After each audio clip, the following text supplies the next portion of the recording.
This is another edition of APCW All-Pro Championship Wrestling. I am your commentator, Mr. Green, and first up, this particular show, their return show, by the way, is Barefoot Warrior, Matt Gilbert, and Bulldog James Dillon, which will be out shortly. There we go.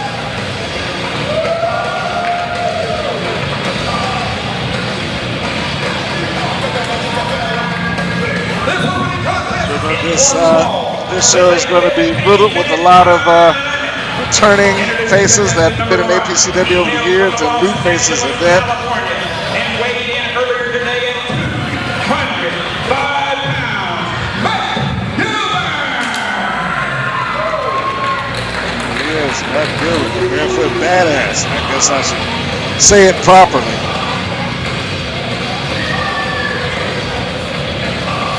Gilbert, who is essentially in a wrestling family, his other half also a wrestler. Some people may or may not know that. It's known as KO.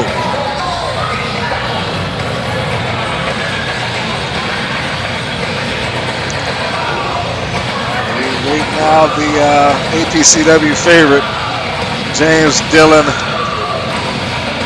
Bulldog.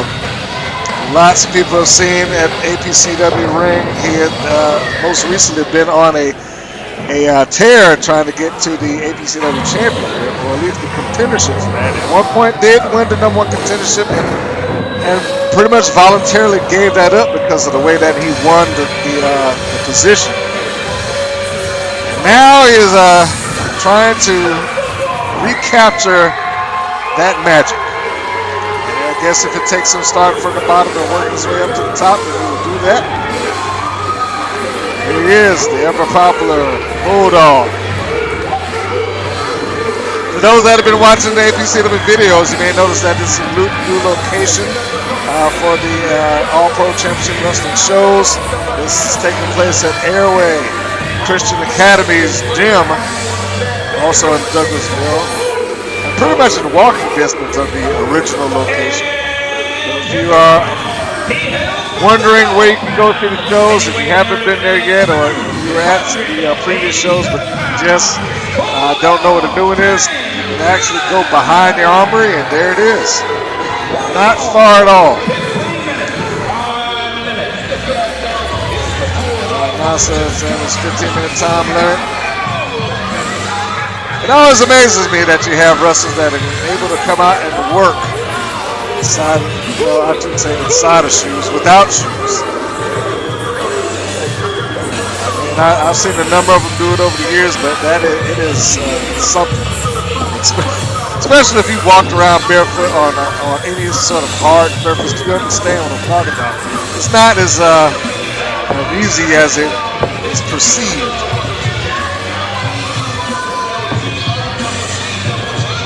Gilbert is just taking a walk outside the ring. Bulldog is in. He has his chain. I'm sure as big of a badass as Gilbert may claim himself to be, he does not want to go into the ring with the Bulldog while a chain is available to him. Although, you know, he's a pretty good guy. I don't think that he would go and use a chain unnecessarily. I stress the term unnecessarily. Strike first, I'll strike back. It's kind of that deal. Gilbert is here jaw-jacking with the audience. Apparently some people are saying some things that are not so kind to him, or maybe he does not like it. He's getting himself ready. Referee Brian Brock is going to be officiating this matchup. There we go. I believe the last time Matt Gilbert was in part of APCW ring, he was actually part of a mixed tag match with his wife.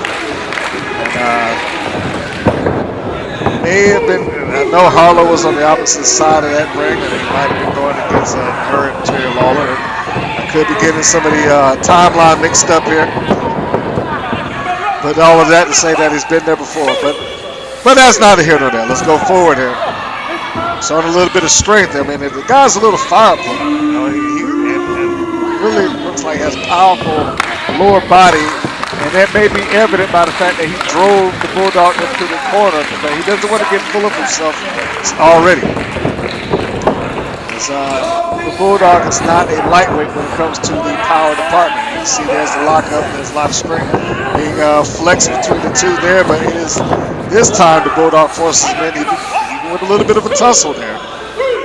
They did a quick turnabout between the two. And now it is the Bulldog's turn to do the show up. Fans on his side there with his signature bark. Gilbert is not amused. I'm certain of that. Trying to stay fluid in the ringside headlock. Gilbert locks it in on Bulldog. Bulldog looking for a way to get out of it, which was normal. And there's that power that we just talked about a few seconds before. Into the ropes and then into a brick wall by the name of James Dillon. He stood his ground and didn't budge an inch. Now you see Gilbert, he's trying to keep it back off him. I think that alone has helped him understand the strength that the Bulldog possesses in his body. And Gilbert getting himself loosened up. Side headlock applied by the Bulldog. Cranking down on him. Literally just drove Gilbert down to a knee with the crank. Cranking down hard.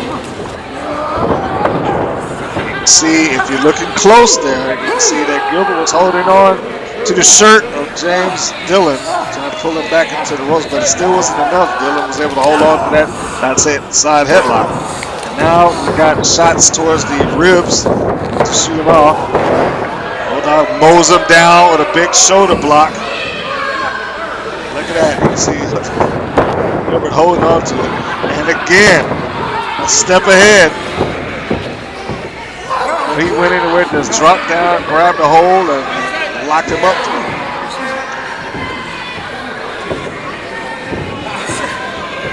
Back up to their feet. Nice set of moves to get out of it, but right back into the side headlock by the Bulldog. I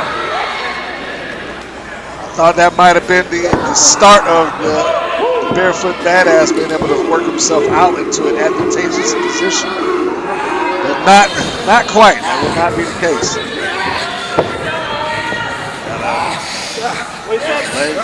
Head scissors applied on the mat. I don't know, was he just tickling his feet? You know, I wasn't really expecting that. That's not really a wrestling savvy move, but I guess it worked. It was enough of a distraction. But if you're gonna walk into that barefoot, I guess you gotta expect things like that. People stomp on your toes and maybe tickle your feet. Weird, but it worked. Side headlock. They are center of the ring.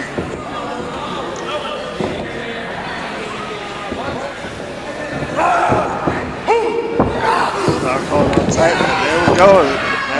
Gilbert again finds a way out of it. Has his version of the side headlock, but this time countered into an inverted atomic drop and standard atomic drop. Well, I should say that in reverse order, but you get the idea. Body slam.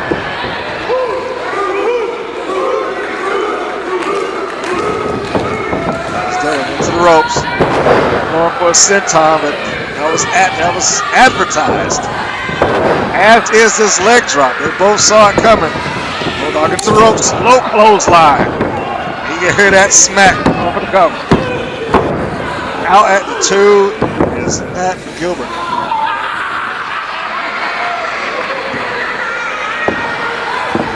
He's trying to find some way to get himself going. Back on his feet.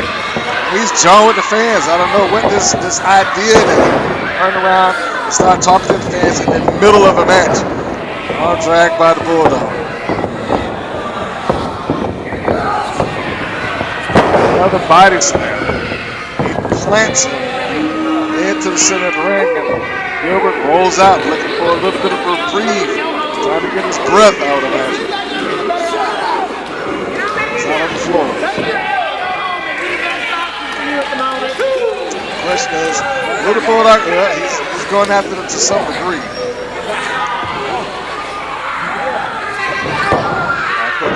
I would imagine the Bulldog is going to want to get that pinfall and submission. That a count-out victory, which simply will not do.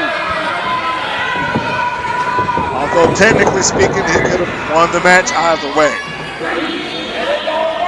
Gilbert came in and charged with a kick to the back of the skull of the Bulldog. Now he has him placed up in the corner, and the kick into the ribs. Ooh. And that was a measured strike right there to the side of the head. It was one quick measured strike, but one is all it took. It looks like at this moment, Bulldog may be a little incapacitated. Slingshot into the bottom ropes there. So now it is a question of Gilbert targeting the body. As it stands right now, it looks like the throat may be the target. The throat and the head. That was close. Sorry, those fans out there, for him coughing up a loogie out in the live audience. Yeah.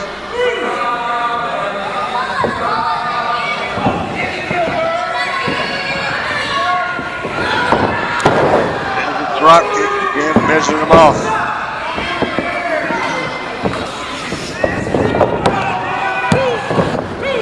Gilbert's moving at a very slow, methodical pace.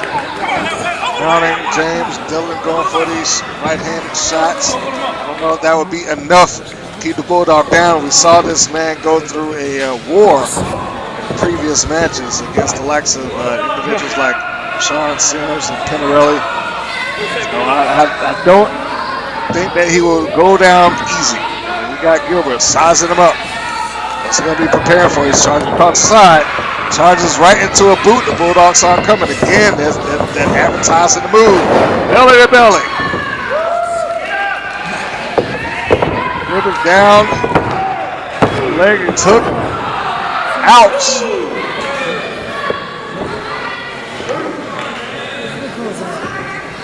Got fans in and hear the barks. And as I said, cue the barks. Will it be enough to keep the Bulldog motivated? Jawbreaker applied by Gilbert.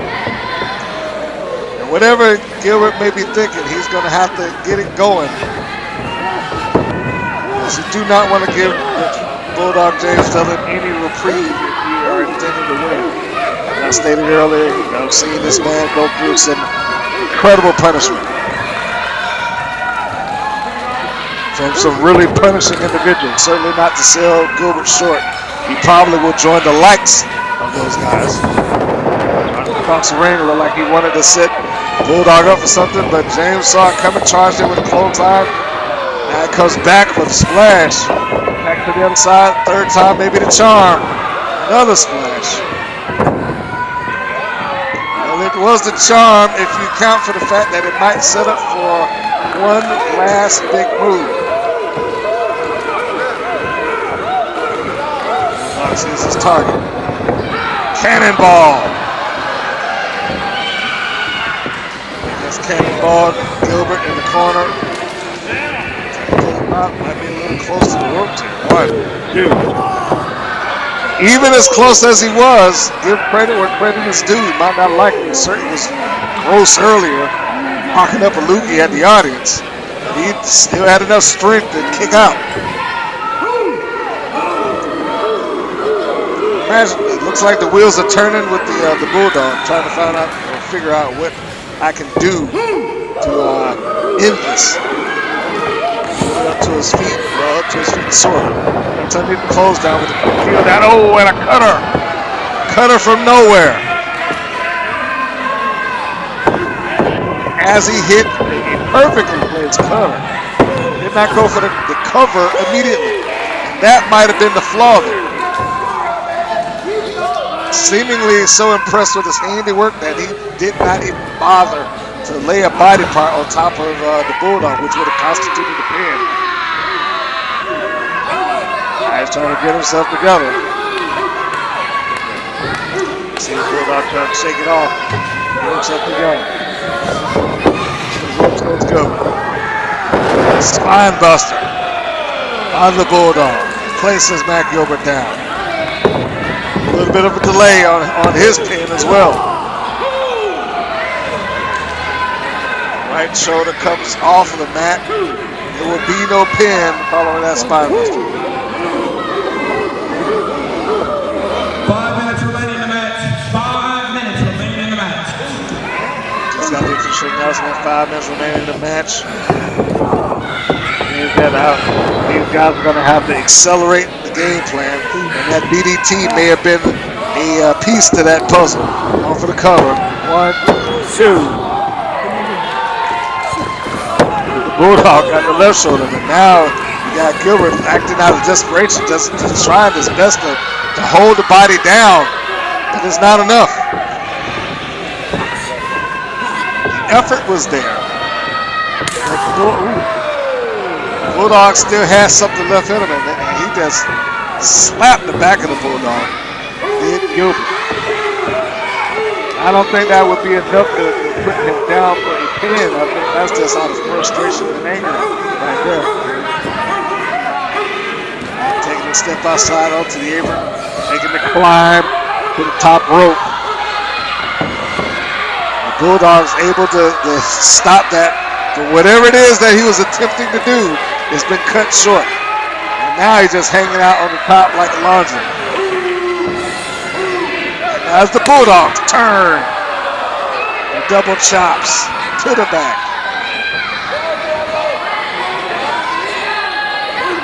Maybe a power bomb here. Not a power bomb, maybe a power slam. No, it's going to be a snake eyes. It's the top turnbuckle. The ropes, big boot. There's the Bulldog. There's that senton that he was looking for earlier.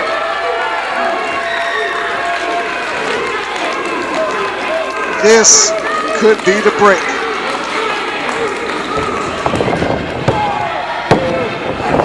No. Right shoulder comes up off the mat. Again.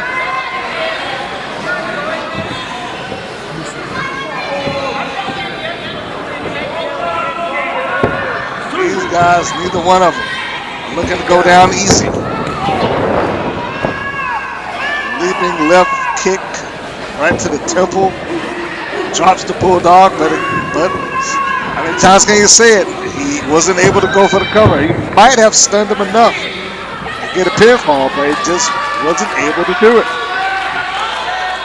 And now he's going to play the gambling role. He's going to take the risk, going back up to the turnbuckle, climbing it up again.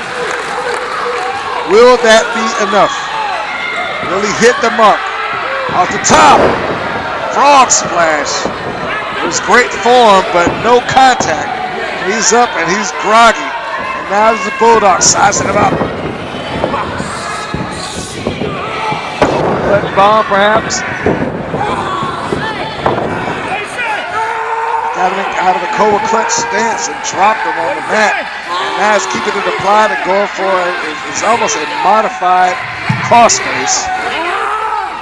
Or Cobra clutch in the prone lane position. The bell just rung and they have a tap out, but it's a tap out that's too late when you're going after the bell.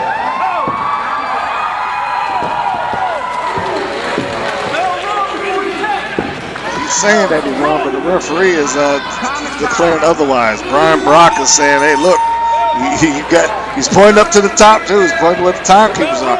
So he didn't do it. He didn't make it in time.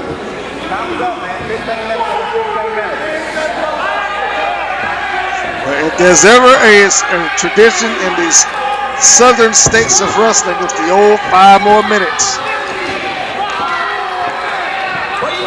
Apparently, Dylan feels like if he had more time, he'd have beaten him.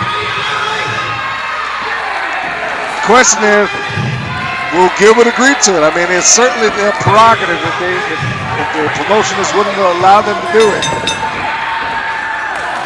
I don't know if Gilbert was looking for 5 more minutes or not. I think he would just wanted to shot in on the Bulldog, but that starts the match. They're going to need the clothesline by the Bulldog. A big spear. 1, 2, 3. He asked for 5 minutes, but apparently all he needed was 30 seconds, and the match was over. 5 minutes wasn't a necessity. 30 seconds, yes. There we have it.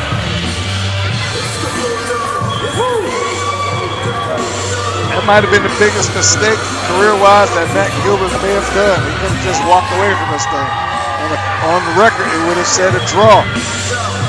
But his agreement by attacking has basically written the rule books that it is now Bulldog James Dillon who leads this as the victor.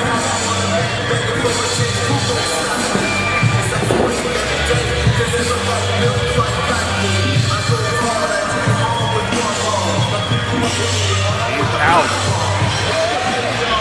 Out like a light, middle of the ring. The ring announcer, I don't think he knows where he's at. And most oftentimes, the ring announcer likes to joke around, he likes to kid, but he may have some validity to that statement. I don't think Gilbert knows where he is right now. Shut up! Okay, well now he knows what's up. And the way he knows is he doesn't like it. He immediately tells people, shut up.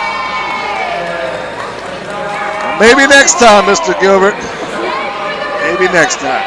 More bodily fluids on people. That's wonderful. Yeah, right here's the compliment section.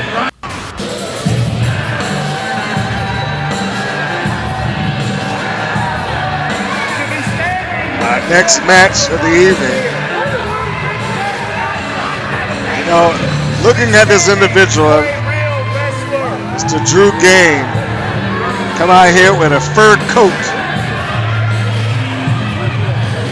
There's one or two things inside that would come across as fairly warm. I understand that, you know, wrestlers like their fashion and like their style, but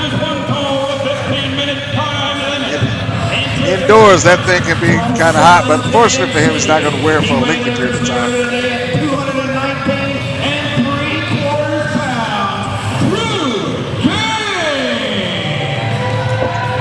Here's Drew Game.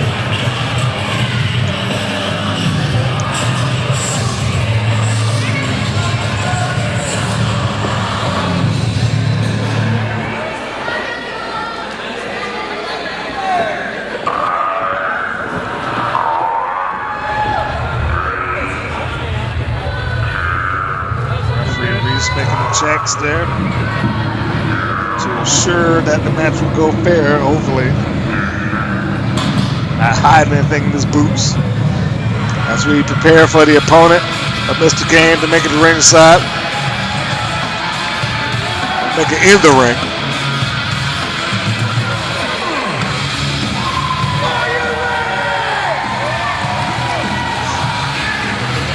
Brent Banner. He comes into the ring sporting a flex shirt. Think that guy works out?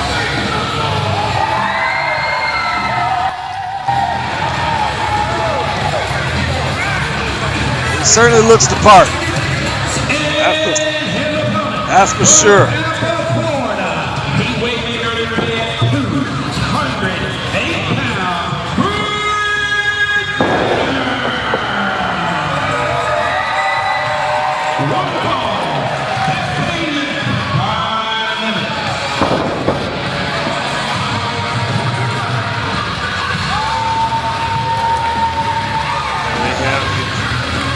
Flex shirt comes off, displaying his hard-worked physique.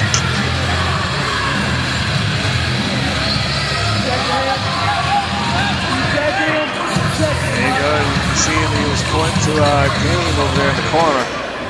making references to it towards his body. I think he was being pretty comparative, but really there is no comparison here.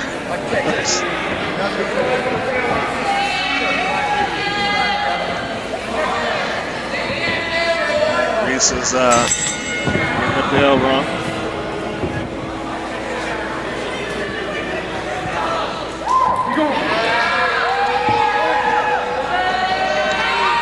Game showing the biceps. Brent does the double bicep pose. That's a Game over there showing that he's got muscles too. I think Game wants a little bit of a pose down there. He said, "Let's see it," and he gets out. He's in the background there, out of the ring, making sure that he's not confused that he's going to attack him or anything like that. And now he's telling Reese. Game was like, "Hey, do a double bicep." Reese. So this unofficial pose down that Game and Brent just had. He just said, "I came in second," because he just included the referee into it. What can you say there? It's a clean break by Banner, sorry. Lock up. There's a lock up with some authority there. As Brent forces Game back into the corner. He's saying, "Come on." He's ready.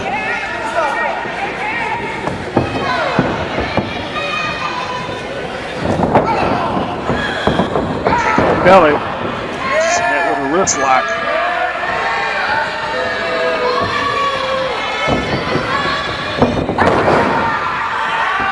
Nice exchange there. That puts Brent in control with the wrist lock. Big body slam.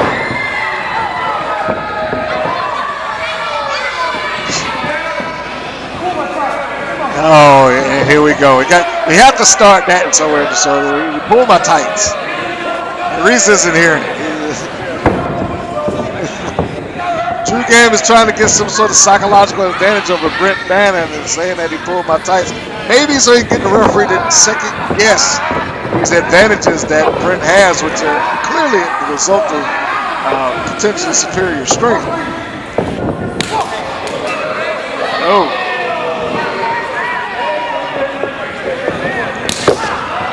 Another big chop. I'm not sure if Banner is really getting the sting off of those right there. He's walking out of the corner. There's another one, and he's stepping out again.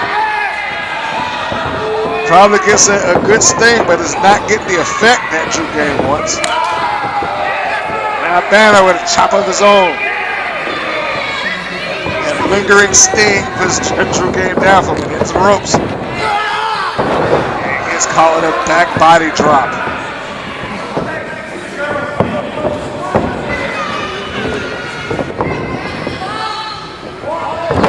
Big body slam.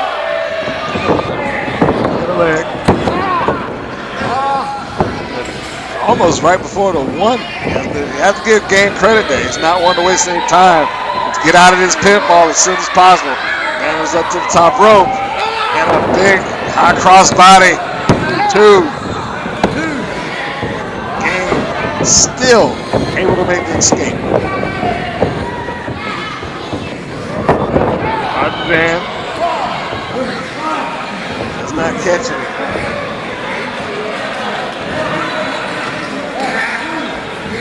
Sure, Game he looked like he had a wrist lock applied there. Stopped the punch. Tossed him around, but Banner was set for it and caught him with almost an enziguri from the mat up to the top rope. And True Game is down on the floor. And, you know, I've said on a couple of different shows, and it has to be noted again, that you got no pads out here on this hard wood floor. So when they hit this surface, it's going to hurt. He tried to come in, but he got caught with a foot in the ankle. Tried to reverse it, but he lost it on the slip. Tosses Banner out over the top rope, but Banner still stays one step ahead. Forearm shots. Walks the game over from one side to the next. And now it's the arm. Game caught the arm on the top rope and then shoved him right into the top turnbuckle on the same damaged arm.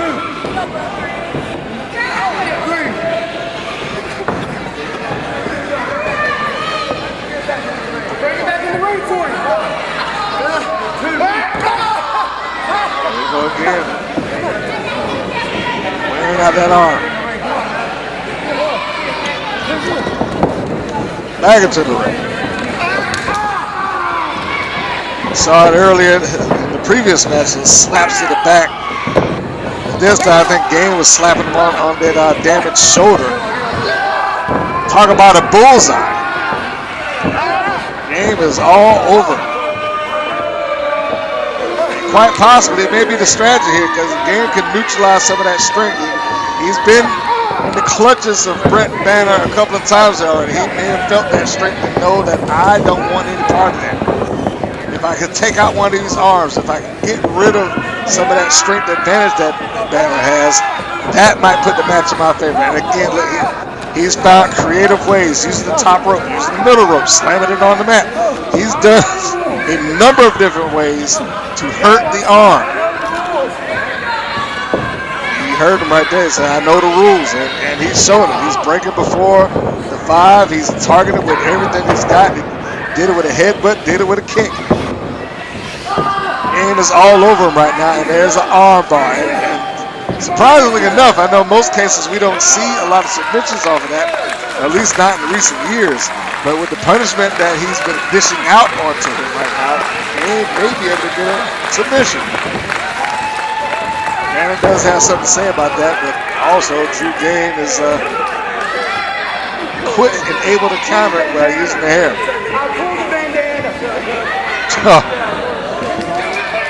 And again, earlier I said that he was trying to convince the referee of something different. He said, I pulled the bandana. And technically speaking, there's no wrong against pulling the bandana if you're wearing a bandana in the ring. It's a good, viable excuse. The fact that Brent Banner has one on, well, I guess it just leaves it open for use. Sunset flip, and it was a high sunset flip, but not enough. Back to that arm. The Andersons would be proud.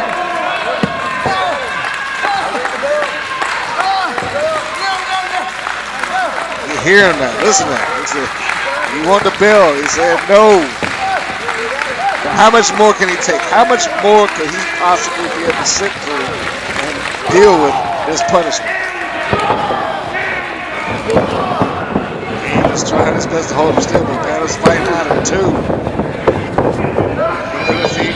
Trying to clothesline, it was blocked on foot backslide.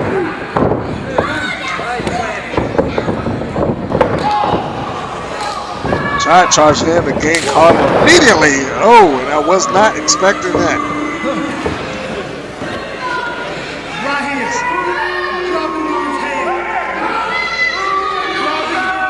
He's calling, I guess he's calling for a brainless. He said, I'm going to drop him on his head, but why he would tell everybody that, I don't know. You should just go for it and do it. Don't talk about it, do it. Since we took the turnbuckle, charges in. Caught nothing but the turnbuckle at the top there. Tried a couple of shots on Banner, was unsuccessful. Slingshot rolled through and high leg drop across the chest. Kane had enough in him to get back out of it.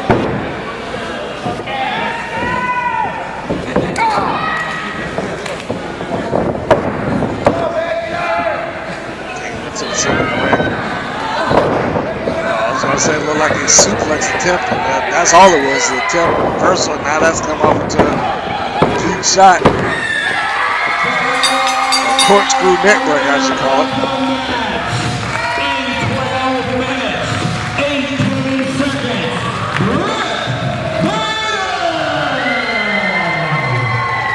Danner has just scored the win. Put Drew Game down for the count.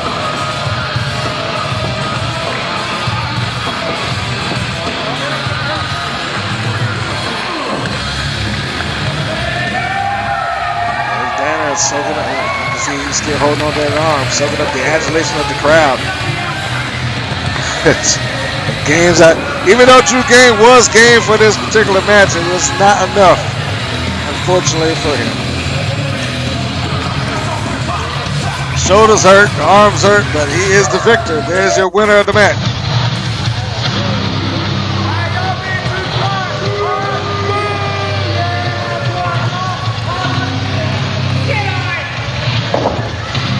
Next contest, Ethan Cage, the ring here.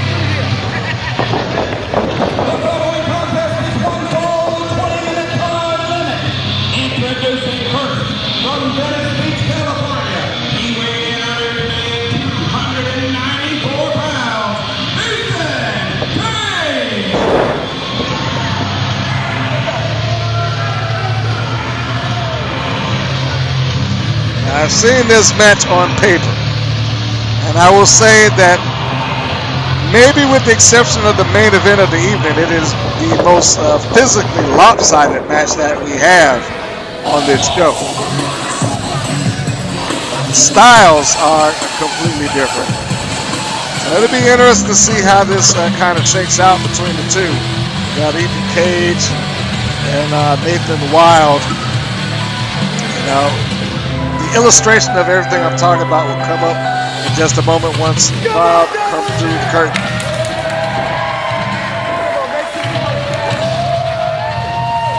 Wilde is a young man, looks like he's in great shape, but he's also noticeably smaller than Cage.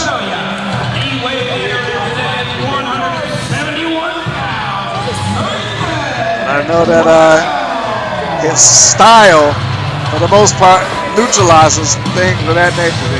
In much the same way that you've seen in Juventud Guerrero or Rey Mysterio or other lightweights like that get into the ring with guys that were physically larger than them. But their speed, their quickness, their high flying ability has been able to neutralize that. Will that be the case here for Nathan Wilde? Cage looks mean. He looks mean and focused. Getting back in the ring here is referee Reese. He'll be officiating this. There's the bell. You guys ready to get wild? Come on, make some noise! Cage is up on his feet. He's prepared to get this thing rolling. Roll there by Cage, illustrating the quickness. And people will immediately know that this guy's got speed here. Cage, seems like the crowd is annoying him more so than his opponent. He's concentrating on what's going on. Wilde trying some shot to the abdomen, but Cage just beat him down to his knees and wasting no time. Wilde shoots between the legs, gets away from him. And certainly that was not a position that he would want to be in. Did not need to be over there just taking his hammering forearm shots. And now, again, the quickness comes in. The forearm shots from Wilde onto Cage. Kick into the knee and the thigh. You see Cage holding on to his thigh. Wilde might be trying to knot up some muscles back there to limit the mobility. But who knows? The strategy and game plan may come into place momentarily. There's been no lockup. Wilde is staying away from him. It's like a drop kick right to the lower shin. Yeah, and the second time that did it. That drop kick swept the foot out from underneath Cage. Now it gave him just enough time to get to the top rope. But not enough to stop Cage from seeing it coming off. He was prepared. Just as he came down with that missile drop kick, he swatted him away like a fly. It looks like the differences between the two is going to be that simple. Cage wants to keep this grounded and pounded. Wilde apparently wants a faster pace, perhaps a little high-flying maneuverability in there at some point in time. But whomever can control the way that this match is going will be, in my estimation, the one that secures the advantage. He's backing Cage out. Cage charges in across, trying to get him with a rear shot there. It's Wilde. Great clothesline in the corner. Put him out. And immediately, I think he was ready to go to the top rope, but just the way that Cage fell might have been looking for him. Wasn't enough space between the two for it to be advantageous for Wilde to go up to the top rope. Now he's raining down right hands. Cage shows him off. Wilde charges back in. Oh! Charges back in, but he caught that foot. I mean, he ate it. There's another one. That was a nasty pump kick. It ain't enough to keep Wilde down yet. If you can look at it, you can see that he's feeling the effects. Two of those big kicks back to back. There's a stiff shot right to the spine. Wilde's going to have to get himself back together, quicken up his pace, because now it appears that Cage is getting everything that he wants. He wants this match slow, and he has effectively slowed it down. Rear chin lock applied. Wilde neutralized. All the speed and moving around that he was doing earlier, he is completely captive at this point. He's trying to get back up to his feet, a couple of elbows into the abdomen. Cage drags that hair, puts him down. Now, Reese is asking, did you pull his hair? And of course he's not going to say yes. I realize that's the referee's job. He's got to ask, but who have you known in the wrestling history to ever say, yeah, I did it? It might have been really clear that he just kind of hair-bared Wilde apart from him. And a big stomp right there to the small in the back. This is punishment. Walks over top of his back. Other than targeting the legs, I'm not sure if anything else would slow him down enough. Waist lock applied, dragging it up to his feet. Here comes Wilde. Gross. He shoves him in. And he turned him inside out with that clothesline. 1, 2. He ain't like that. Cage did not like that. And given the fact that he hit him with as hard a clothesline as he did, I can understand why he would think, hey, this is over. He's going to have to give Wilde a lot more credit than that. A big open palm strike, slap across the face. Trying to charge in, catch him with that big smash to the corner, but no, that would not be the case. Wilde caught him with the double legs, and now he's up to the top rope again, a place that he seemingly is very comfortable. What's going to happen? Drop kick. He hit him with that drop kick from the top and immediately kicked up. I don't know, he was holding his back. Might have still hurt him a little bit, but he still got all the impact. No. Wilde is really distraught that missile dropkick did not do the job. It didn't finish him off. He's trying to get himself back up to his feet and looking for another strike from the top rope. Tried earlier in the match with the missile dropkick. The second time around he caught it. What's it going to be this time? Well, nothing apparently. Cage saw it coming. Hit those. Oh, man. Oh, I was going to say he came in and hit those ropes to ruin Wilde's balance, but he just really kicked him in the back of the head while he was ragdolling on the top rope. That might have been enough to finish it, but it wasn't enough. Wilde is showing a lot of fortitude, looking for something, anything to get himself back into the game. trying their best to motivate Nathan Wilde. But the motivation for Nathan Wilde appears to also be the motivation for Cage as he's yelling at the audience and looking like he's wanting to shut them down any way that he can.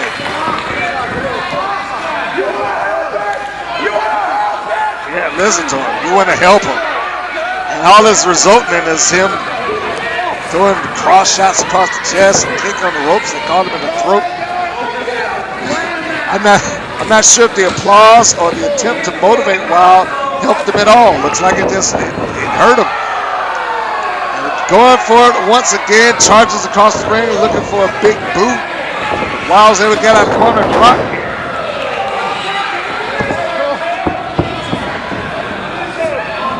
Wilde may have to do something desperate, and Campbell looks like to get victory here.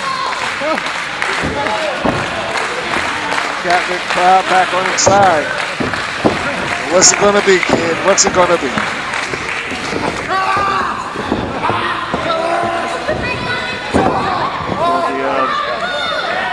elbow pad off of Cage.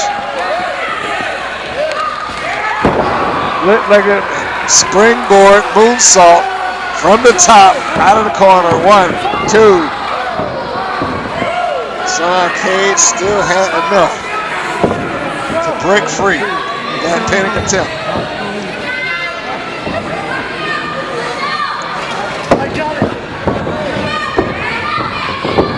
Cage now looks like he's thinking it over. Perhaps another high-risk maneuver. To the top rope again. This has been his favorite purchase spot. Cage saw him coming. He caught him in what would be a spine buster of sorts. But I don't think he liked that one. He's just popped him up and caught him with another. 1, 2, 3.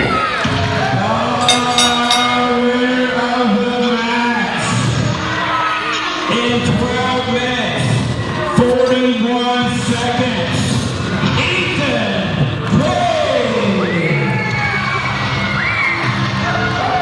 Ethan Cage has just scored his win following a pop-up spine buster on Wilde.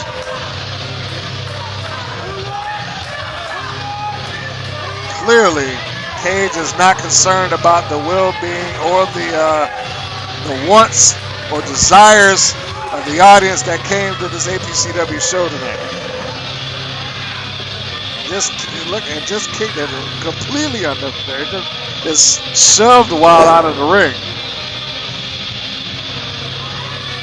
Maybe we'll see him later. That's an aggressive young man there.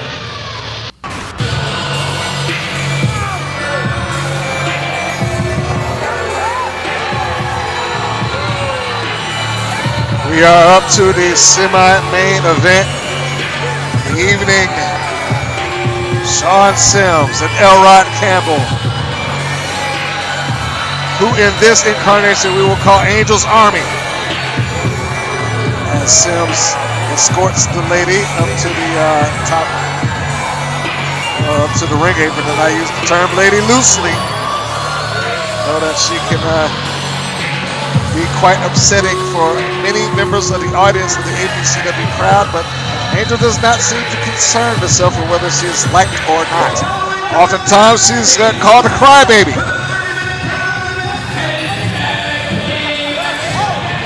But the result of this match will determine whether she's a crybaby or not.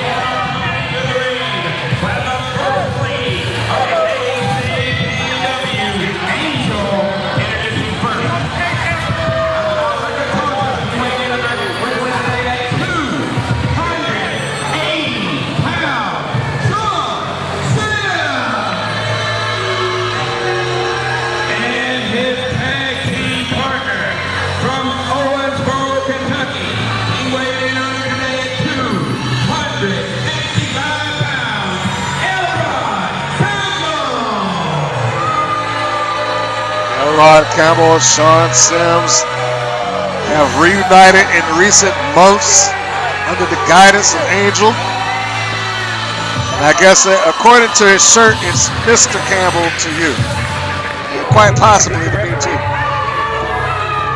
This would be an interesting match, as we have again representatives of the Army, as we will call them in this particular commentary. And we got representatives of the Good Brothers Dojo. And a notable member within that dojo, who I will mention in just a moment once they make the entrance.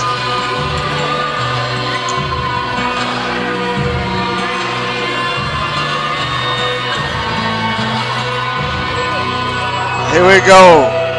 Now Friday, and a noticeably leaner and somewhat transformed Scotty Beach. Last time we saw Scotty Beach in the APCW ring, he was pretty much wearing beach attire, walking around with a noodle, with his personal lifeguard, and demanding that the audience cheer for Scotty. And since that time, he has dedicated himself to the professional wrestling business at the Good Brothers Dojo. And now he has found a new segment of his professional life. Kendo stick in hand, tag team partner by his side, Friday, who's been a name on this circuit for quite some time. And one of the more recognized, talented individuals in the Southeast.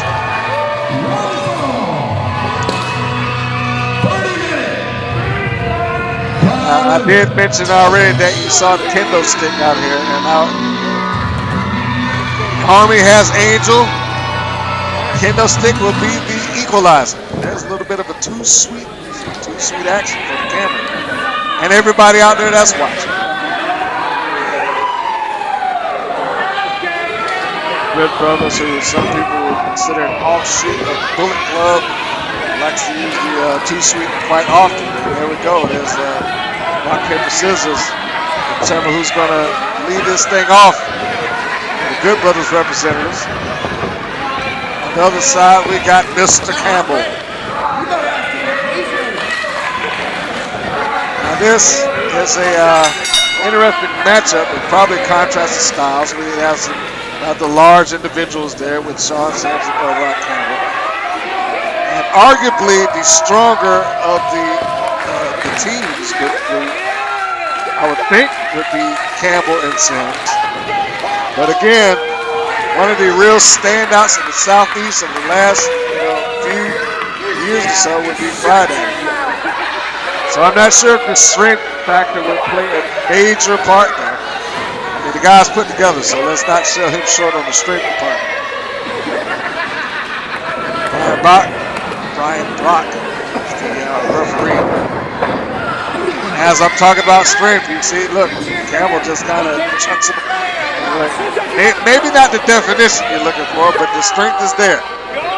Just took right at him right across the ring and sent him into the neutral corner. Remember, this is a tag team match, so there's going to be more to it. You don't win it just with a shove down. Second shove down, Elrod Campbell. You saw the face of Friday right there. Scotty just coming over to talk to him a little bit. Elrod is really talking him down. I mean, if he's not talking down his opponent, then he's talking down the fans. So maybe he's doing both, but he's talking somebody down. Telling him I got him. And 2 times he had him. He's already shown that what he could do in terms of power. But again, you got to repeat, it's not one based off his club down. Angel appears not to like the cameraman to be over in her corner. He's telling him that he got to move. Fry just took it. Just changed the game right there, changed the rules and started taking some quick kick shots to the thigh and the shins of Elrod Campbell. Elrod did not like it. Sean Sims is tagged in and he's ready. Looks like he's telling him, I'll show you how it's done. Or he'll take care of it. Charges in, caught with an arm drag. And the second one, it was a nice deep arm drag too as Friday locks it down. He's got an arm bar. Big Sims. Sims, who has already shown the world that he has as much potential as a tag as he does as a singles. Some time ago, he had his opportunity at the APCW Championship. Never really was beaten in that match. I mean, as hard as that would be to say, because I'm a huge Damien Bennett fan, but he never was beaten in that particular instance. We don't know if Sims would have kicked out officially of that frog splash and iron. And there's a fan who has some crying emoji back there for Angel, because Angel is a crybaby. Reversal. Back to the match. They're going to be by Friday. Leapfrog by Sims, and look, he's proud of himself. But took his eye off the prize there for a second, got caught with a drop kick, and now being forced into the corner. Here comes Scotty Beach. Again, a noticeably leaner Scotty Beach. Underneath. Shoulder, oh no, not shoulder, but caught a little bit of a forearm there to Sims. But the legal man is Beach. And Sims up. Suplex. Now, surprisingly, that was a very lax cover by Beach. I know he's trained better than that. He's wanting this thing to get over with. But you got to know that there's no way that you're going to pin Sean Sims like that. As I just gave praises to Beach, I got to give it to Sims. I talked about how he was a game contender for the title not all that long ago. So let's not sell him short, but Elrod is not a legal man. Front face lock applied by Beach. Got a wrist lock. Beach is cranking down on that arm. That left arm might be in trouble. Not only did he crank down on it, but he essentially just dropped the bomb there on the joint, no less. Beach demonstrated some strength. Body slam. Right with the slingshot elbow drop. Elrod able to come out. Just a wrist lock. Tag over to Scotty Beach. There we have it. Got a sleeper hold applied. You may notice as the sleeper hold applied, the polka dot yellow and black elbow pad.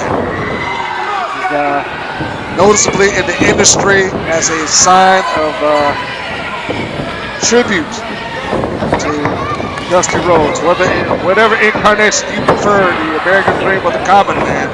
And as I say that, there's the flip-flop and fly followed by a bionic elbow. And the second bionic elbow sends Sims down and out to the floor. Now there goes Fly Daddy. Getting ready to do what he does best. Over the top rope to the floor. And a high cross body. And the fans are on their feet for that one. Angel in the background cannot believe it. Her two men have just taken a big fall. That is not where she wants to be. That's not where she wants them to be.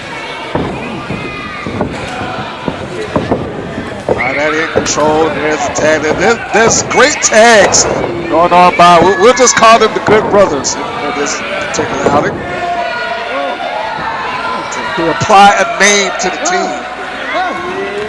They've been doing a good job of it. Beach comes down with a stomp across the back. Elrod trying to get Mr. Campbell back up to his feet.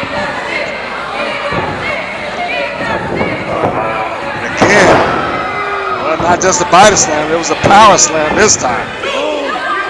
Campbell out. Not staying down here.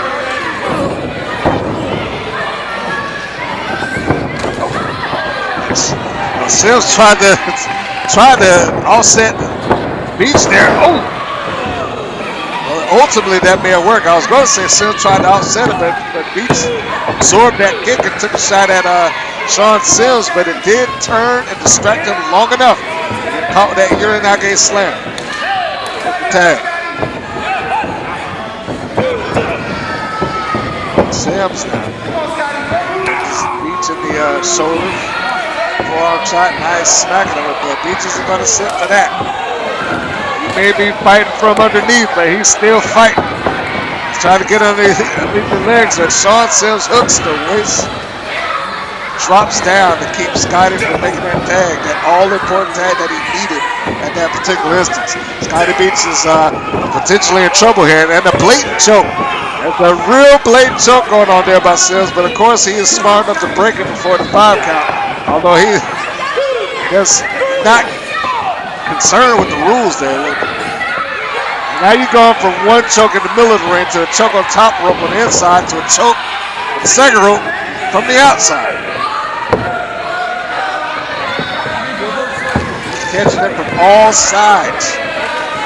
Scotty Beach has got to get out of this corner if he wants to survive this. There's Sims hoisting him up. There's some strength. Held Scotty in the launch position for as long as he felt like it was necessary, and then just drove him down. And now that grimace. That's a man with evil intentions right there. Evil intentions. And also a man that enjoys his work. Scotty's still trying to find some way to get through it. The crowd is cheering for him. Up to a vertical press, got the elbows in, goes into the ropes, underneath from shoulder, high cross body, and rolls him right into the rope. Too close for comfort. He might have got a pinfall, but it just rolled him. The momentum carried them both into the ropes where the referee could not make a pin at all. And now I believe Sims is going for another blatant choke.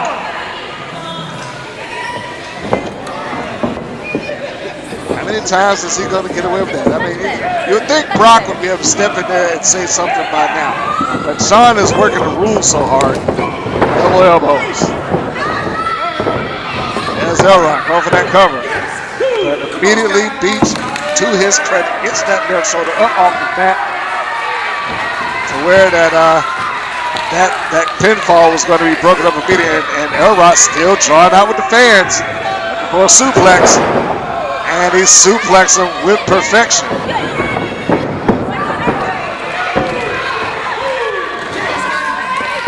Beach again, out of it. Fry is trying to get his partner motivated. And as much as I was giving credit to the Good Brothers for the frequent tags and the tag team usage there, you got to give credit to their army. Neither man is staying in the ring too long. They're tagging in and out. The tag team strategy works. They also notably cut the ring off. Trying to keep Beach away from his corner. Forearm shot. Another. Here comes Sean. He's getting ready to slip off. Beach reverses it. Charges in and wraps that clothesline around the throat. Walks him out. Downward spiral. And now he's saying, get that tag for Sean. Sean's hurt it. And he hooks the ankle. It keeps him away, drags him over to his corner, makes the tag to Elrod. Campbell holds on to it. Like it or not, it is great tag team wrestling that the Army is pulling off right there. I mean, Sean knew what he had to do. Keep Scotty Beach away from his corner, hook that leg, drag him, and make the tag. Elrod, double axe handle onto a laying out, thrown Scotty Beach. Now I guess it is up to Campbell and Sims to find what winning combination it would be to keep him down. Him being Scotty Beach. Fry is literally chomping at the bit to get this tag in. Beach is doing everything he can to make it. And now Sean over to distract the referee to tag with Spade, but Brian, look, there he is. Brock said, I didn't see it. He said, did you tag? And you can read his mouth. He said, get out, I didn't see it. Elrod just walked Scotty Beach away from his own corner. Sends him into the turnover, tags out to Sean Sims, and he shot him in there hard.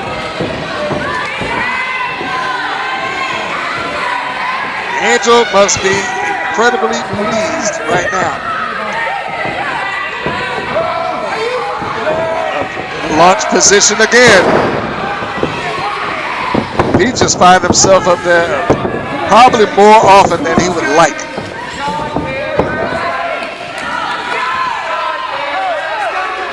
There's Sims. Maybe going for what we affectionately refer to now as the Vader Bomb.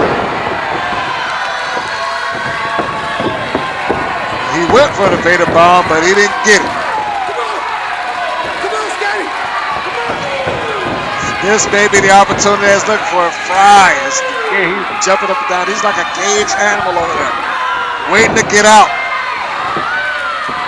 Scotty is lunging up. There he is.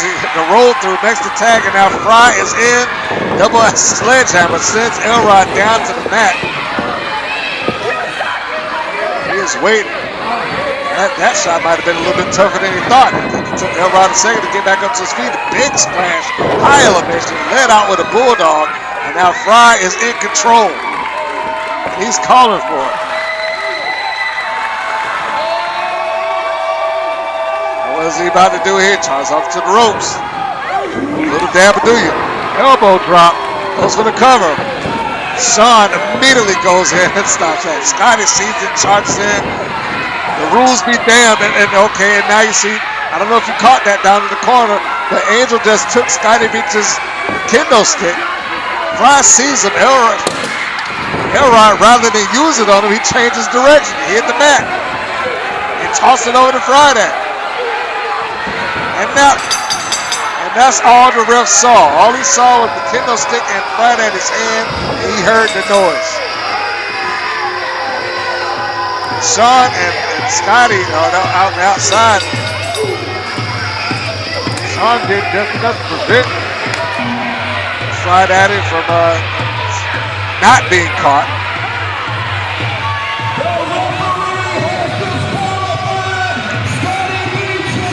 Good brothers in this case have just been disqualified. Scotty couldn't help him with it at all. He was occupied with Sean.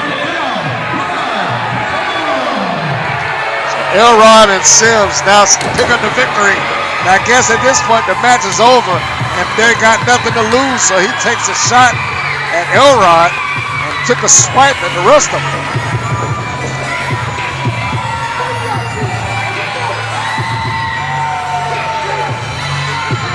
It's not easy coming into somebody's home turf or making that trip only to get screwed out of your win. But as the record books will point out, regardless of what we have on this video, the record books will show that Elrod Campbell and Sean Sims are the victors here.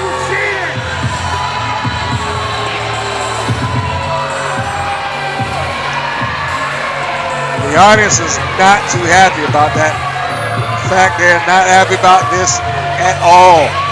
You can see Angel is relishing it.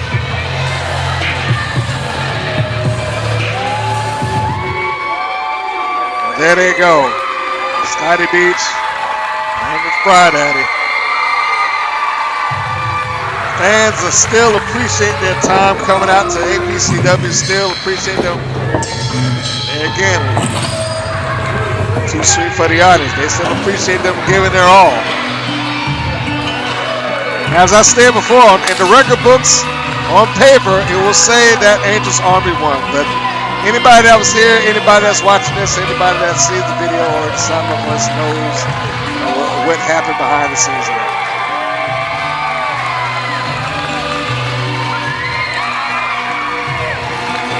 That's a little acknowledgement to the crowd. Some more fans. That's what going to the live show is all about, folks. Darkmon is something serious. How Damien's going to do it at this point, I don't know. Big right hand across the face of Darkmon. Looking for, I guess, what would be a back suplex, but Darkmon's countering it. Trying to get him off his feet, and it is exceptionally hard to do. Remember, you got to see this man in person to appreciate his size. Bennett gets him over. Took everything he had to do it, but he got him over. Also, drapes his body over a cover. No. Those kickouts that Darkmon is giving are weaker and weaker, but it's still a kickout nonetheless.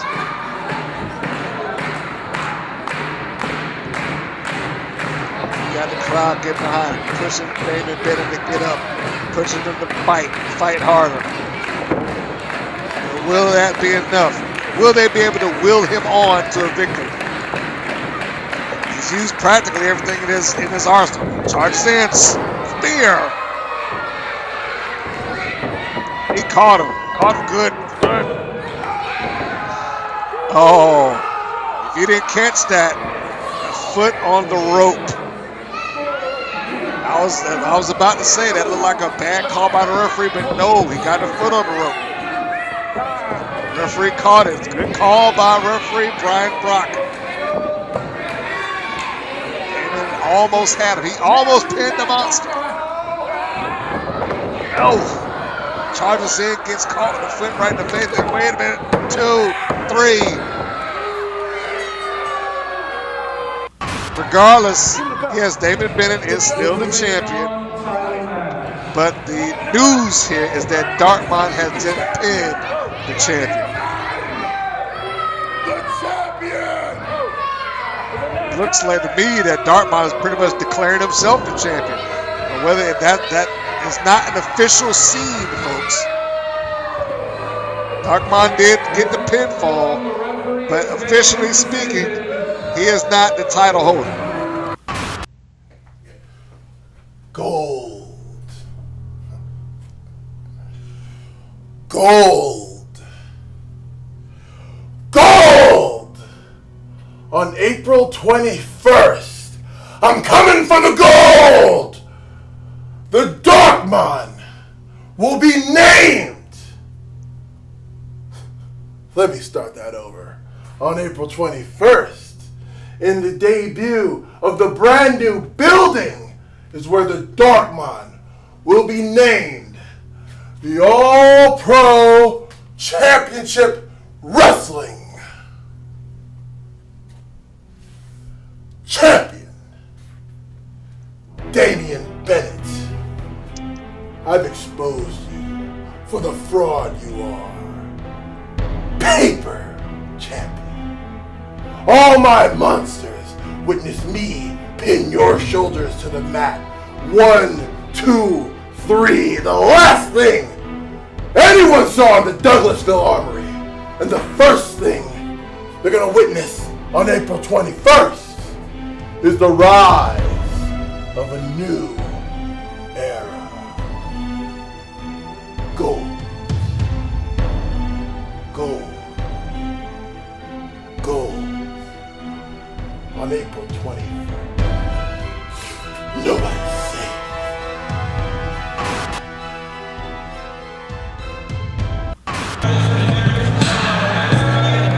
Return of the Darkmon indeed. We are now at the main event of the evening. You can see read his lips, gold.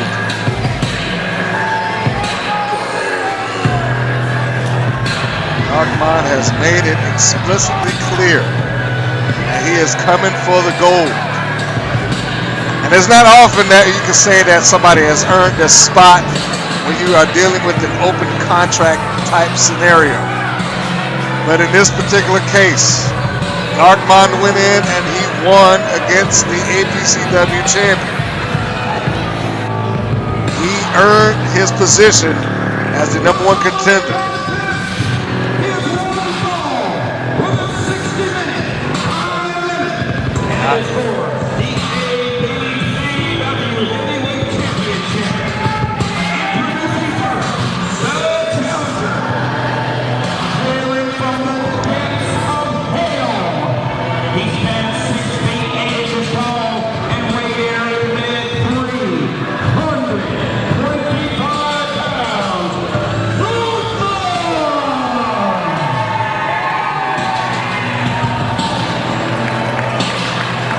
I was going to say that I don't necessarily agree with everything that was said from Darkmon in that particular promo, that he exposed Damien Bennett. I think Damien Bennett is easily one of the best champions the APCW has had in their tenure.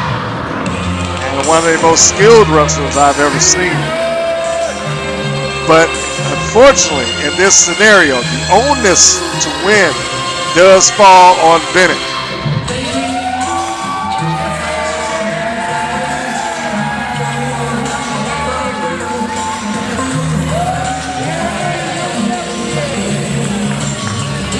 Speaking of Damien Bennett, entering into the arena, come to the sounds of Lupe Fiasco.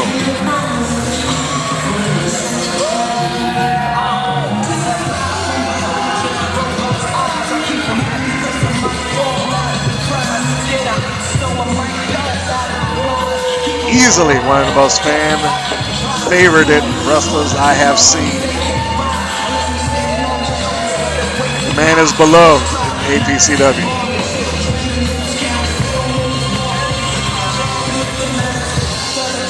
Will those attributes lead to victory tonight?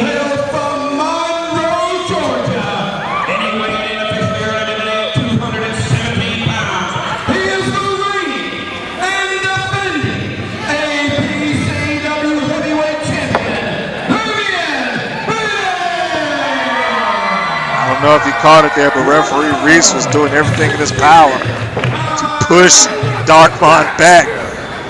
Darkmon was there just verbally berating Damien, saying, "That's mine, I'm the champion."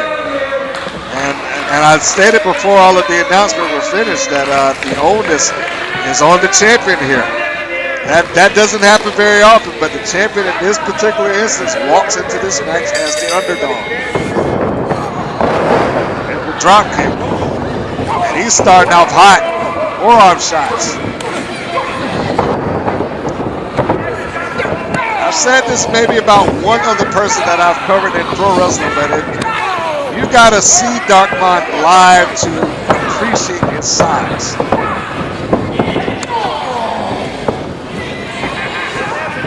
Damien also has confided me in interviews and just off camera in general that he doesn't fear Darkmon. That's good to know. Although I would suggest that even if you don't fear Darkmon, you should fear what he's capable of doing.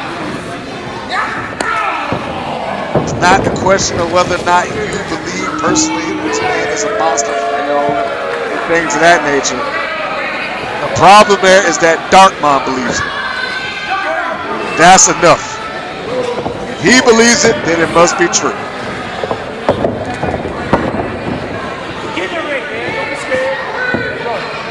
Damien Bennett somehow was able to force Darkmon out of this. Yes, this is a championship match. The last time they didn't win against each other, there was no championship on the line. Here, the title is up for grabs. Damien Bennett catches the foot. Now he gave a swift kick to the right leg of Darkmon, and that may be part of the game plan. But it needs to be noted that, yes, this is a title match. And even though I say that the onus to win is on Damien Bennett, just because he took a fall from Darkmon in their previous encounter, the championship rule does still apply. High cross body out the top rope, over the cover, and out before the one, out at the one. Back up to the top rope again, and this may be what it takes. High risk maneuvers. Another high cross body hooks the leg. One. Left arm comes out. Darkmon is still in this. Bennett looks like he's calling for it again. Back up to the top rope.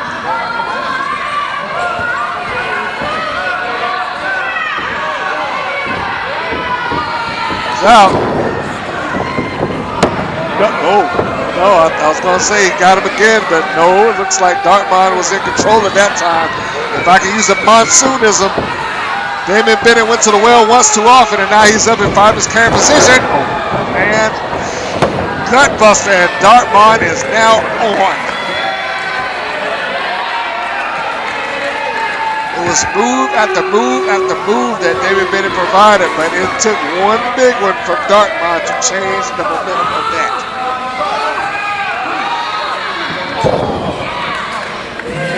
Quick stomp in the abdomen. There lies the advantage that Darkmon does out there. He can even intimidate the referee. That might work into his favor. Several knee lifts in the corner, followed by an uppercut shot. Sends Damien Bennett down. Damien got his fans out there cheering for him. Inside of the squared circle, they may not be able to do much to help him for his cause.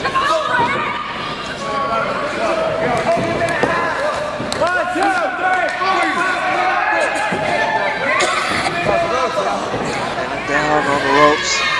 Referee again trying to get Darkmon to back it up. Maybe not enough.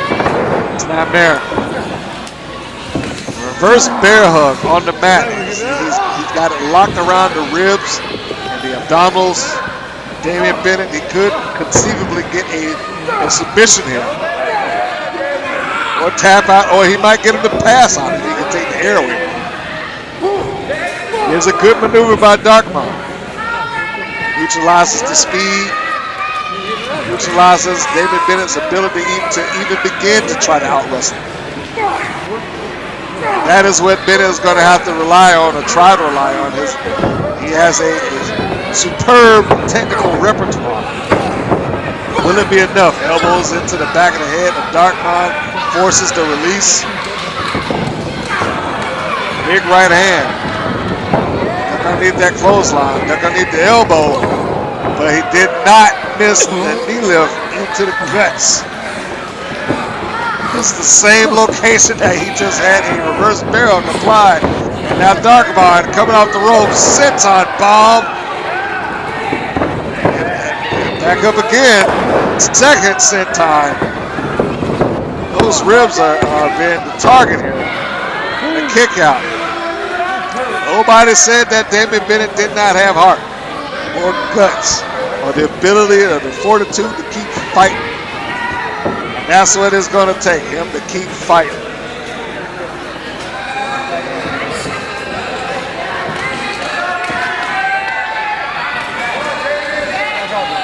He's up on the ropes here. They're trying to take out those knees again, but Darkmon this time is able to fight back. He's on a vertical base, and he's not trying to lose it. Got fans out there that's chanting for Damien, but will it be enough? Shoulder block into the abs. It looks as if Darkmon has drawn his game plan, and apparently it is the abdomen, the ribs that is going to be the target there. The ropes, and again, a second time driving in, is almost using Damien as a tackling dummy. He's coming in, just driving it with those strong, powerful legs, forcing him into that turnbuckle. And if he didn't have any leeway, like that little gap in there between there, I mean, it would be all the worse. David again, targeting the leg, targeting the knees, there's an uppercut. And the further this goes along, it looks like Darkmon is just now absorbing the shot. He took another one, he stands right up, doesn't look like he's hurt at all. In fact, he's asking for more. Look at him. Kick. There's three of them right at home. He had a couple of them in a row right into the left leg, but again, not enough. One big kick from Darkmon brings all of that to a halt. There's a knee lift there.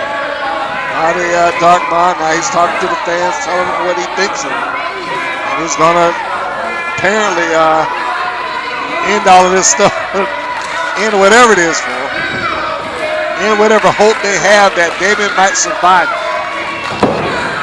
But that remains to be seen. But Darkmon is certainly just picking his spots. He takes a stop, turns to the fans, takes a stop, turns to the fans.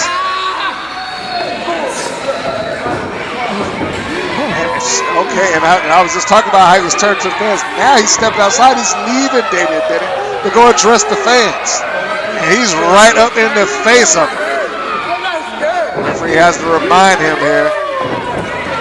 I don't know if they got under his skin that much. He felt like he had to go out there and talk to him, but that might have been as much a distraction as Damon's taking advantage of for certain. You can't blame him for that. And a big chop. You haven't seen anything that Damien has hit him with that, had that kind of effect yet. But these must have some sting on it.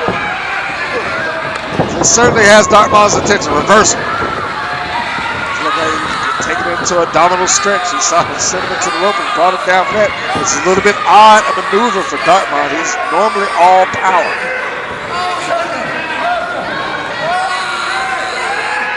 Perhaps Damien has forced Darkmon to change his plan just a bit. The fact that Darkmon is even using the ropes, you saw him there for a second, using it for leverage. He's got it applied, and again, there he is, grabbing that top rope. You see him right now, but the referee doesn't see it, and that's the person that needs to. Darkmon, of course, he's saying, no, I didn't do it. He is grinding at the ribs, forcing the elbow in there. Grabbing it again, using it for a point of leverage, get a little bit more torque. The referee just kicked it off, and now Darkmon's like, what do you do that for? I mentioned earlier how he was intimidating the referee and how that might affect the match. Well, there it is right there, folks. I mean, he think he was intimidating him again just by staring at him. Damien's trying to get himself back up on his feet. There's Darkmon charging in. And that charge only is met with the shoulder to the turnbuckle. He tries it again. This time it's the shoulder in the post.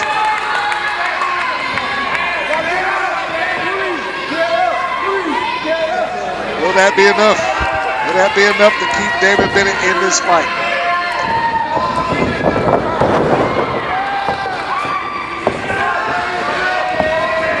Darkmon is dragging him out to the center of the ring. Here it comes again. There was senton, but is not met with one. Not met with his target. This time the senton catches nothing but the canvas. Sure, he meant to put all that 300 pounds back across the ribs and the body of Damien Bennett.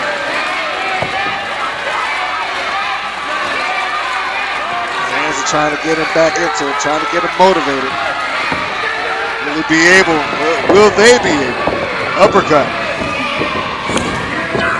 It doesn't seem as Darkmon has as much steam on him as he did before. He's not absorbing those punches and hits like he did. Kicking the ribs, getting into the ropes, knee lift. Damien is getting himself worked up here, maybe going for an exploder. Darkmon blocks it. Elbow shots, breaks free. And now it's Darkmon looking for a choke slam. These guys are going to the go-to holes. Went for it, but not enough. Super kick. And surprisingly, amazingly, he was able to get him off his feet. Taking that leg, 1, 2, no.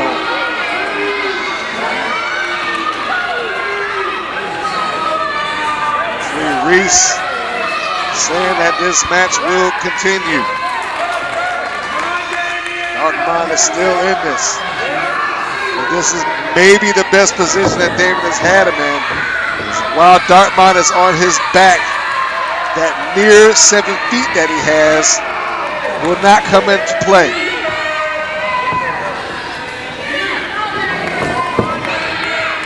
Damien wants him back up on his feet. I don't know. I don't know if that's the way to go here.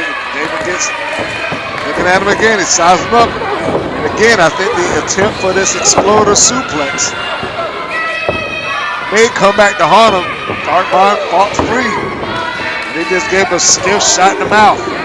And the bounce off the rope and returns the favor. Forearm shot. Bounces off the rope again and a forearm shot.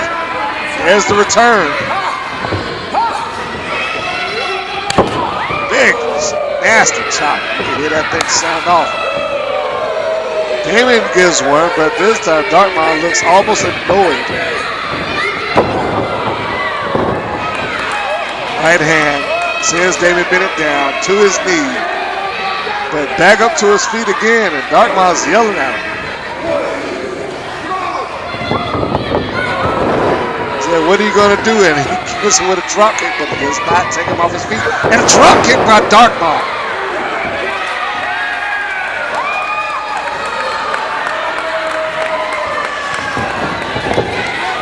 Now that I did not see coming. I wasn't even sure Darkmon was capable of doing a drop kick, but yet he did it. And what do you do when the building drop kicks you? I guess you just fall over. You got to take the hit.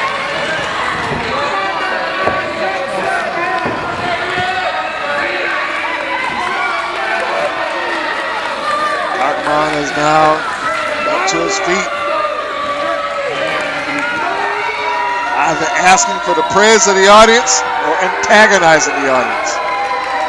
The end result is probably the same. Motivation for the Darkmon. He's calling it. He's pulling that Damien. He already gave the sign and he's looking for a chokeslam. Right there, goozling around the throat.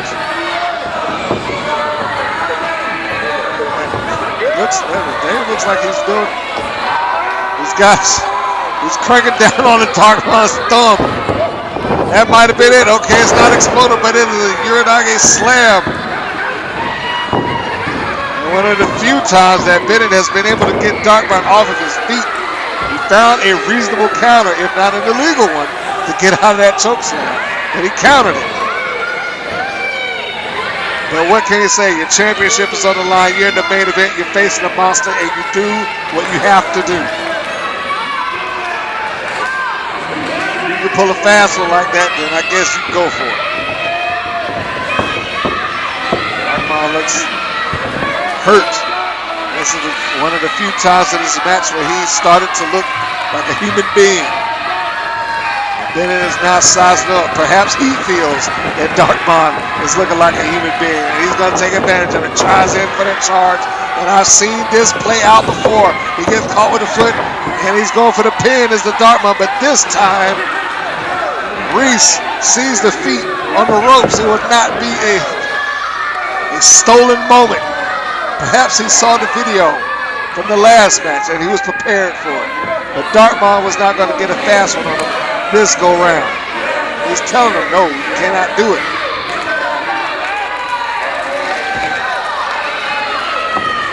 Darkmon again is stalking the referee. How many times is he going to intimidate? He just swats Damien off. And now it looks like he wants to take his aggressions out of the referee, who really has nothing to do, and he's cornering him.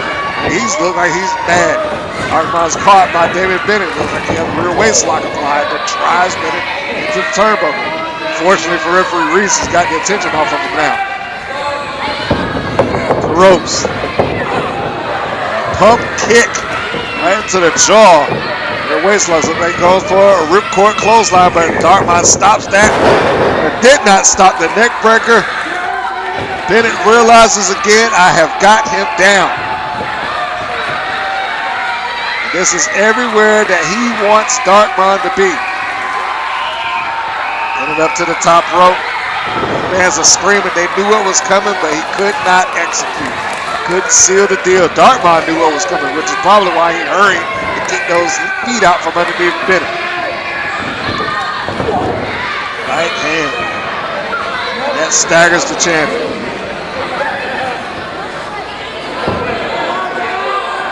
Darkmon now up to the second rope. Put Bennett up to the top, and it could be a superplex. Referee's trying to count this out, trying to get him out of the corner. And Bennett with a series of headbutts. The last one breaks free of the grip of the Darkmon, puts him back on the mat. Bennett trying to shake it off. Hit his coup de grace, his frog splash. It might do the trick. Hard impact, but not enough. He couldn't stay on him. And that may be attributed to Darkmon working on his ribs earlier in the match. And Bennett said no, but that was the fatal flaw. He rolled off of Darkmon's body. He had He had him for a second, but he rolled away. The referee had to break the count and start again. Darkmon just clamped around his throat. And here comes a choke slam.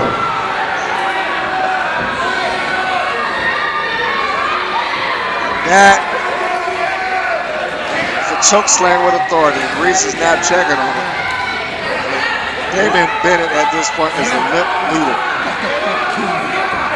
I've seen quite a bit of Bennett matches at this point. I don't know if I've seen him physically in this condition. And he just grabbed him by the throat again, hoisted him up, and here's a second. And if the illustration I just gave you the first time about being a limp noodle didn't play out before, look at him now. Look at Damien Bennett now. Oh, come on. This is one of those cases. We try to remain unbiased, but this is one of those points of like, let it be over. And more so than a choke slam, he put the stake in the heart of Damien Bennett with that last one. It's over. It's over.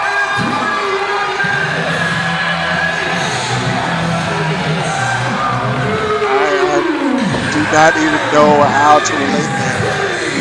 Beyond the fact that Darkmon somehow found another gear and decided enough was enough. 2 choke slams, a choke slam across his knee, stake through the heart of Damien Bennett. There's your new champion. As evident by the sight that we are looking at right now. Darkmon holds the gold.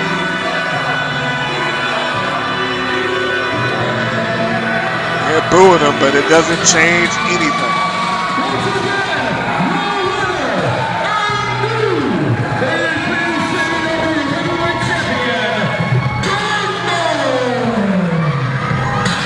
Damien is now realizing what has just happened. I'm not so sure that he knew originally. The 3 count went down. It looked like he was out.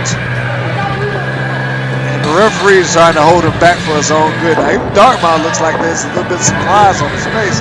Damien is screaming, let's have a rematch. I want my rematch. And he's not just asking for a rematch somewhere down the line. He wants his rematch right now.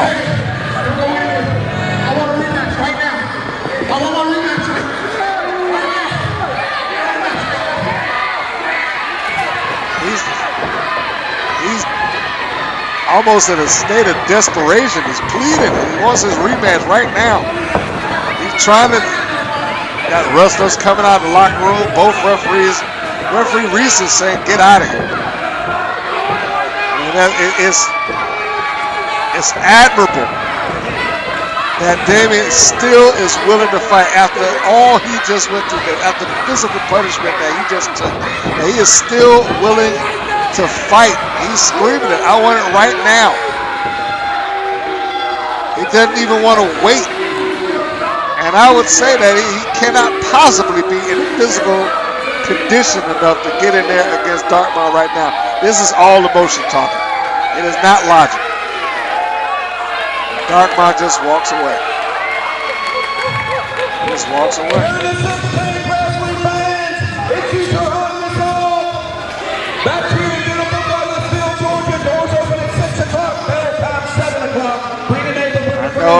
Damien Bennett is heartbroken, and that picture says 1,000 words right there. I'm sure the rematch clause that he has will be honored, but just not now.